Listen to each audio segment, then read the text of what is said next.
Hey everybody, well welcome back to the Rodcast today. How you doing, Pastor Rod? Doing great, thanks, buddy.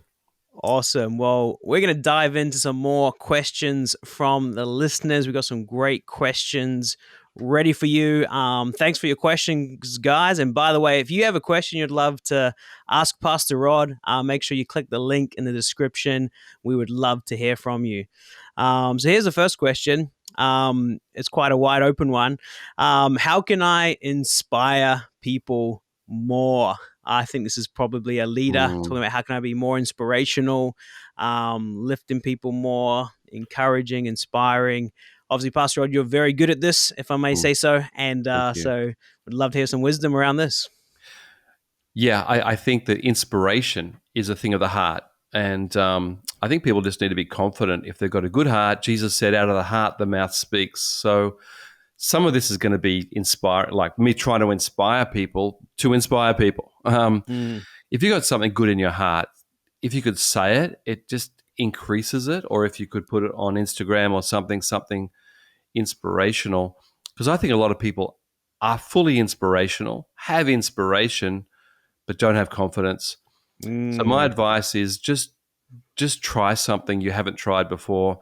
Say something positive, say something reinforcing, say thank you. Here in Japan, we've had to teach people how to say thank you because the natural Japanese heart is very humble and people say no. So you say to mm, them, you're doing well, and they go no or yeah. And we've had to teach people how to say thank you. So receiving inspiration is part of mm, giving inspiration, changing the mindset that you are inspirational today. You can be. And I think the greatest thing we can do is to read God's word and be inspired, which is such a big part of our teaching at Lifehouse. Just read something, read a verse, and say, God, speak to me. So being inspired, and from that we can inspire other people straight away, whether it's in word, on Instagram, whatever it is. So basically, I'm saying I think everyone can be inspirational. It's a mm. mindset. It's a mindset that, and some people would say to me, "You're inspirational," and I would say, "You should have seen me at 19 when I first became a believer. I was the Right. opposite. I was the opposite of inspirational." So I'm the rags to riches story in this story. I'm the I'm the one who was very selfish, inward, negative. When I became a believer, I started to be inspired, and also I wanted to change. And I said, God, could I change? And through just reading the Psalms and various things, my inspiration from God began to be encouragement or just change thinking. So this is my story. This is why I'm inspired by this question, and thank you to this viewer, because I was not inspirational. I was selfish, and I'm not saying if you're not inspirational you're selfish, but I was. I was selfish and down and negative and depressed and depressed when I became a believer, and Jesus changed my heart. Now, inspiration or inspiring someone is not about loudness, and I'm pretty loud, I guess. Sometimes my wife's always saying, keep your voice down because you're getting on the phone, you're getting more and more loud as you get more inspired. Some people are not like that. So inspiration is not loudness. It's not facial expression, although that helps, but it's just doing it. Just saying to someone, you did a good job, or I think you're doing a good job, or something. Just going beyond yourself. I had that change at 19. And I still am. I'm still committed to being inspirational these 42 years later.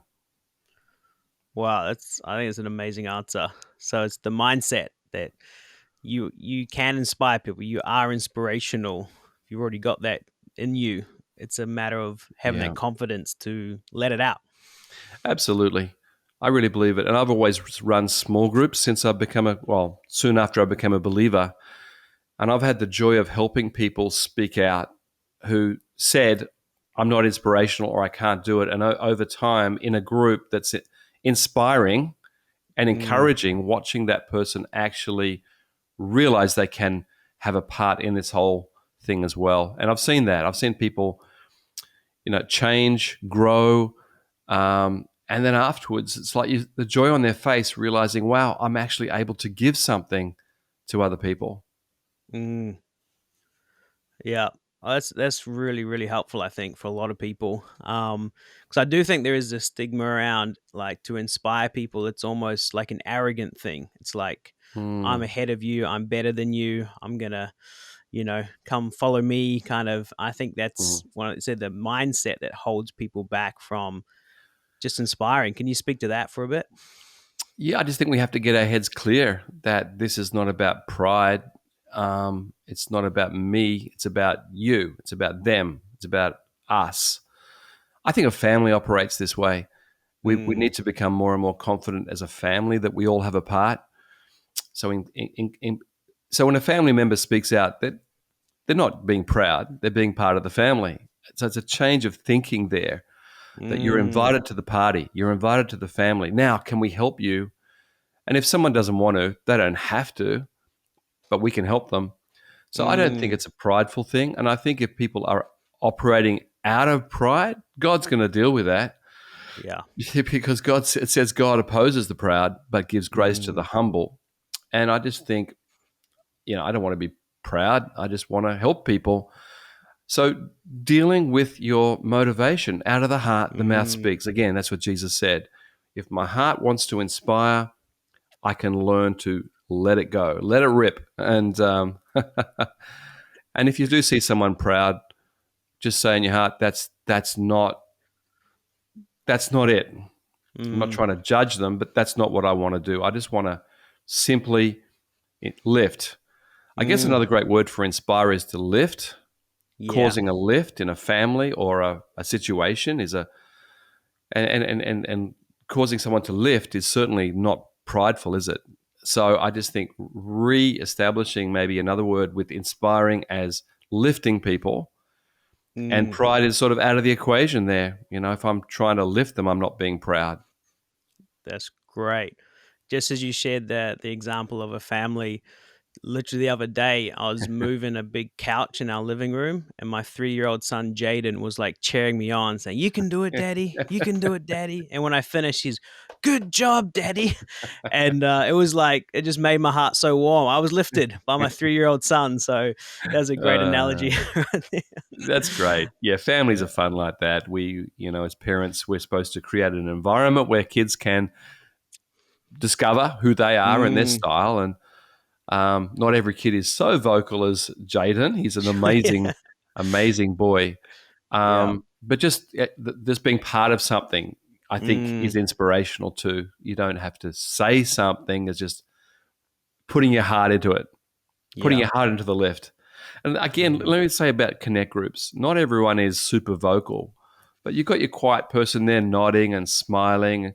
It's totally inspirational. You just yeah. know that person is for you, they're for the lift. So I think that's another side of inspiration. The quiet cheerer, the Mm, loud cheerer and the mhm. quiet cheerer are both cheerers. It's great.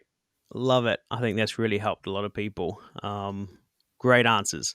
All right, we'll move on to the next question then, which is how can I give my all to serving God without burning out? And I think Mm, this is quite a relevant question, mm, especially in our generations. And what 'cause there's a mm. lot of talk around the hustle, the grind, working hard, and there's definitely balance to that. So yeah, just let's speak to that, Pastor Rod. Wow, big questions here. I'm 62 years old. I've been um, a fireman, a salesman, and a pastor.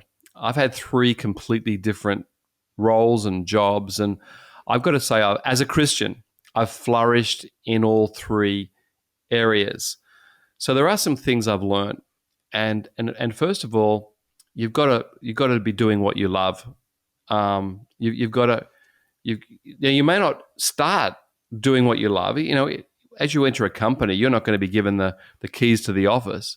Mm, You've got to sort of put it in the hard yard somewhere, but it can't continue forever. And I mm, think that over time, you've got to be doing what you love or moving towards what you love, and therefore eliminating what you don't love. Once again, let me say, as a junior in an office, you don't have a lot of choices. But I think if we're part of the team and we're contributing over time, we'll get to the place. I just think, so if you're not yet there, can you see the light at the end of the tunnel? If so, stay with it. If there's no light at the end of the tunnel, train, learn, grow, change, discover. Get with Lewis Rice and the online course on starting your own business. Like, this Come is on the now. time to discover. And I would say the younger you are, the more you can risk. So Mm, young, no wife, no children, or no husband, no children, is your time to discover. This is the time. As you get married, you have less choice, but some mm, choice. And then you have children, you have less choice, but a little choice. And some people just make a choice anyway. So mm. I would say if something's burning you out, you've got to change. Yeah. You got to change. You can't keep grinding at something that's just horrible. Mm, Get with great people that can encourage you. Look at options, opportunities, and I think one of the big words right now is online learning, mm, online growth, so that there's hope. When people lose hope, they're going to burn out. mm, So hope is a big part of staying on track here. And that's why I love church. I love our small groups. We call them connect groups or dream teams, volunteering together. You're with people, doing things, discovering. So there's a lot of activity here. And I mm, think if people are just at home in their room, not happy, and I guess during the pandemic, there has been times we've all done that, but trying to lessen that, get onto Zoom again and get onto relationships, pick up the phone, be proactive. So burnout, I think, is an accumulation of disappointments and doing things I don't like and disappointments and not being with great people. It's like a set of mm. events that ends up Right. saying, I just want to give up. I just want to. It's not usually one thing. It's a set. So for me, getting up and journaling, there is that word again, getting God's word and on my phone. And I know I'm in Ephesians and Ephesians chapter 1, and I'm reading it again, and I'm going to read it and I'm going to pray it every single day. And today it says, God has blessed you in every way in the spiritual. And I said, thank Mm, you, Lord, I am blessed. And so that's what journaling is. It's applying God's word in, getting God's inspiration for today, getting forgiving, releasing pain and hurt and wounding every day. Just get it away from my soul. So there are some things I think we can do as believers um, that prevent burnout. So two things there: moving towards passion and keeping a great heart every day. Are my two big ones. I love it. It's super helpful. Um, Kind of related to this topic, but um, I guess when you have like a big vision, like what we're doing here in Lifehouse, trying to reach nations, and the work is never done. Yeah. There's always more you could do. There's Mm. always more hours you could put in, let's say. And so, how do you, Pastor, personally have that balance of working hard in your work days, your work time, and then taking that break to sleep and to eat and to spend time with your wife and people you love? Mm. And how do you maintain that there's always more we could do, but how can I Yeah. be satisfied with what I am doing? I'm going to go into a completely different subject here and say you need to have a Mm, daily plan. So mm, you wake up and you know what you're going to do, and there's things you've got to do. So wake up for me, journaling, coffee, shower, um, just the basics. As a salesman, I did that. As a pastor, I do that. So this is not just being a pastor; it's having a daily plan. In fact, being a salesman was a tremendous start for me to be a good pastor because it was about planning your day and then making it successful. And for all of us, there's some jobs that we must do, not very nice, and getting those done out of the way, or a time of the day where you're at a different energy level. So for me, my mornings are high energy, Mm-hmm. And then afternoon, about 4 o'clock is my lowest point, and then I go up again into the night, and I can do things till midnight or whatever. So knowing that there's a dip, I've got to work the dip, and so I won't do certain things at that time. I won't do creative things. Mm. The team is saying to me, what about this? What about that? I said, not right now. Let's go again tonight or tomorrow morning. There's some things I do well, but I don't enjoy doing. So that knowing that certain things drain you, Mm. when are you going to do that stuff? So you can't just say, I can't do that as a pastor. I can't, you're not saying I won't do that. You're just saying, okay, when do I do that? So I think as long as I'm doing productive things at my productive times, Right. I'm going to have great days. I'm going to have great day Mm. after great day. And if it's not a great day today, my attitude is there's always tomorrow. So Mm. sleep is like a gateway to me, the going to sleep at night. I'm going to sleep with a clean heart, and I'm going to wake up to a new day. I've always done that as a Christian, and I would teach that to any of our team, our staff, that there's gateways. There's gateways here to having a great day. If it was a bad day, I say to people, be with your family, get a pizza and watch Nacho Libre. Um, I don't mean that literally. It might be some yummy Japanese food and some other funny movies. I don't take Mm-hmm. too literally, but the point is, Mm. relax. It Mm. wasn't a good day. Relax. Go to bed, get some sleep, because tomorrow is another day. I think a lot of people struggle when it's day after day after day and they're not dealing with stuff. Mm. Um, and we might be going off the topic here a little bit, but if you're involved in things that are stressful, you need to learn how to eliminate them.